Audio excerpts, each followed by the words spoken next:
right, happy Wednesday, everybody. We're halfway through the work week, and the weather, not terrible, but we have been watching for some fog this morning. I want to start with a live picture from the West Bank. This is 500 feet up, about 500 feet, looking towards the city. Earlier, it was a lot more thick with the clouds, but if you go to the surface or closer to the surface, this is what it looks like. So a lot of these low clouds are not on the ground just yet here in the city. Now, we are reporting dense fog for spots, so there is certainly some really thick fog.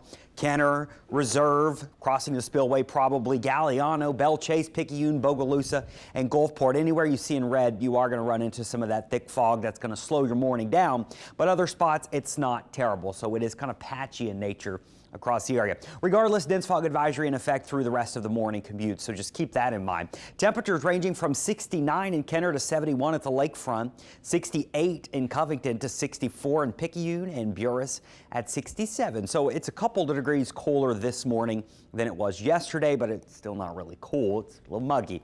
Today, just like yesterday, 84 degrees. We did hit at 84 yesterday, and I do think we'll have we hit 83 yesterday. We could be about the same today, and have a 20% chance of rain. So most people are not going to see any showers, but one or two will pop up this afternoon and maybe drop a little bit of rain on you, but most are going to stay dry. There's your record of 84. I'm forecasting 84, so we could perhaps tie it this afternoon, and most of you will be in the 80s later. Let me walk you through some changes coming on Friday. Now today, notice there's your pop-up shower, not a big deal. I think 20%, that might actually be generous in the forecast. Tomorrow, only a 10% chance of rain. After some morning fog Thursday, we'll see some sunshine tomorrow afternoon. Still very warm in the low to mid 80s. Friday though, a weak cool front starts to move in. Notice Friday morning, line of showers and storms to our north. Watch what happens. As it moves in, it weakens considerably. We're not going to pick up much rain from this. However, it does look like the front will move through by Friday afternoon, and then by Saturday, lower humidity, but still in the 70s. So there's a little chance of rain with the front Friday. We got another front coming in Sunday into Sunday night, but we'll be drier by Monday. So there's not a lot of rain in the forecast here. Temperature-wise, there are some changes. 80s today, tomorrow, 70s Friday and Saturday. Will briefly jump back up Sunday to the 80s. But if you're going out Saturday to the parades, the weather looks pretty nice at this point. It does look like we'll get some of that drier, less humid air.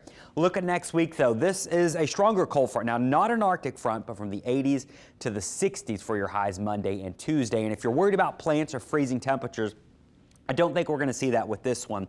The coldest will be is Tuesday morning, 40s and 50s north of the lake, 50s here south of the lake as well. So there'll be a little bit of a chill in the air next week. You will probably need sweaters in the morning hours, but the afternoons will be beautiful in the 60s. So there's your 7-day. After a long stretch of 80s and 70s, we finally have some 60s back in the forecast. April.